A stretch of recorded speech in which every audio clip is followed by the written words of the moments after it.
R ನಗರ ಶಿರಾ ಉಪಚುನಾವಣಾ ಕದನದ ಬಹಿರಂಗ ಪ್ರಚಾರ ನಿನ್ನೆ ಅಂತ್ಯವಾಗಿದ್ದು ಮತದಾರರಲ್ಲದವರನ್ನ ಕ್ಷೇತ್ರ ಬಿಟ್ಟು ತೆರಳುವಂತೆ ಸೂಚಿಸಲಾಗಿದೆ. ಎರಡು ಕ್ಷೇತ್ರಗಳಲ್ಲಿ 144 ಸೆಕ್ಷನ್ ಜಾರಿ ಮಾಡಲಾಗಿದ್ದು ಮದ್ಯದಂಗಡಿಗಳನ್ನು ಮುಚ್ಚಲು ಆದೇಶ ನೀಡಲಾಗಿದೆ. ಸೂಕ್ಷ್ಮ ಮತ್ತು ಅತಿ ಸೂಕ್ಷ್ಮ ಮತಗಟ್ಟೆಗಳಲ್ಲಿ ಪೊಲೀಸ್ ಸರ್ಪಗಾವಲು ಹಾಕಲಾಗಿದೆ. ನಿನ್ನೆ ಪ್ರಚಾರದ ವೇಳೆ ವೇದಿಕೆಯಲ್ಲಿ ಕುಸಿದು ಬಿದ್ದಿದ್ದ ಶಿರಾದ ಜೆಡಿಎಸ್ ಅಭ್ಯರ್ಥಿ ಅಮ್ಮಜ್ಜಮ್ಮನವರ ಆರೋಗ್ಯ ಸ್ಥಿತಿ ಸ್ಥಿರವಾಗಿದೆ. ಕಳೆದ 14 ದಿನಗಳ ಪ್ರಚಾರದ ಪರಿಣಾಮ ಬಳಲಿದ್ದ ಅಮ್ಮಜ್ಜಮ್ಮನವರಿಗೆ ಸೂಕ್ತ ಚಿಕಿತ್ಸೆ ನೀಡಲಾಗಿದ್ದು ಅವರು ಆರೋಗ್ಯದಿಂದಿದ್ದಾರೆ ಎಂದು ಜೆಡಿಎಸ್ ಮುಖಂಡರು ಸ್ಪಷ್ಟಪಡಿಸಿದ್ದಾರೆ.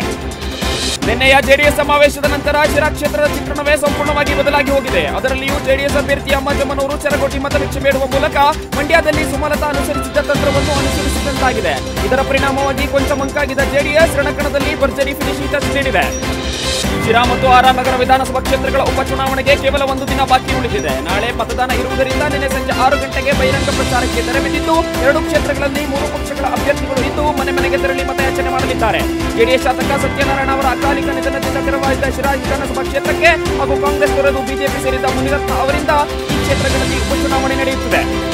ಶಿರಾ ರಣಕಣದಲ್ಲಿ ಈಗಾಗಲೇ ಬಹಿರಂಗ ಪ್ರಚಾರಕ್ಕೆ ತೆರೆ ಬಿದ್ದಿದ್ದು ಬಹಿರಂಗ ಪ್ರಚಾರ ನಡೆಸಲು ಅವಕಾಶವಿಲ್ಲದ ಕಾರಣ ಕಾರ್ಯಕರ್ತರ ಮೂಲಕ ಮತದಾನದಿಂದ ಮತ ಹಾಕಿಸಲು ತಂತ್ರ ರೂಪಿಸಲಾಗುತ್ತಿದೆ.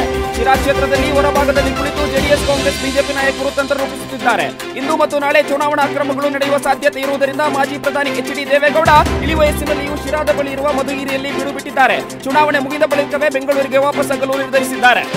ಕೋಪದ ಕೈಗೆ ಬುದ್ಧಿ ಕೊಟ್ಟ ಮಂಡ್ಯದ ಗೃಹಿಣಿಯೊಬ್ಬಳು ತನ್ನ ಇಡೀ ಕುಟುಂಬವನ್ನು ನಾಶ ಮಾಡಿದ್ದಾಳೆ. ಮನೆಯಲ್ಲಿ ತನ್ನ ಮಾತು ಕೇಳದ ಕಾರಣಕ್ಕೆ ಗಂಡ ಸೇರಿದಂತೆ ಅತ್ತೆ ಮಾವನ ಮೇಲೆ ಮಾರಣಾಂತಿಕ ಹಲ್ಲೆ ಮಾಡಿದ್ದು ಹಲ್ಲೆಯಿಂದಾಗಿ 3 ಆಸ್ಪತ್ರೆಯಲ್ಲಿ ಮೃತಪಟ್ಟಿದ್ದಾರೆ. 3ರನ್ನು ಕೊಲೆ ಮಾಡಿದ ತಪ್ಪಿಗೆ ಆಕೆ ಇದೀಗ ಜೈಲು ಕಂಬಿ ಎಣಿಸುತ್ತಿದ್ದರೆ ಆಕೆಯ ತಪ್ಪಿಯಿಂದ 2 ಮಕ್ಕಳು ಅನಾಥರಾಗಿ ಬೀದಿ ಪಾಲಾಗಿದ್ದಾರೆ.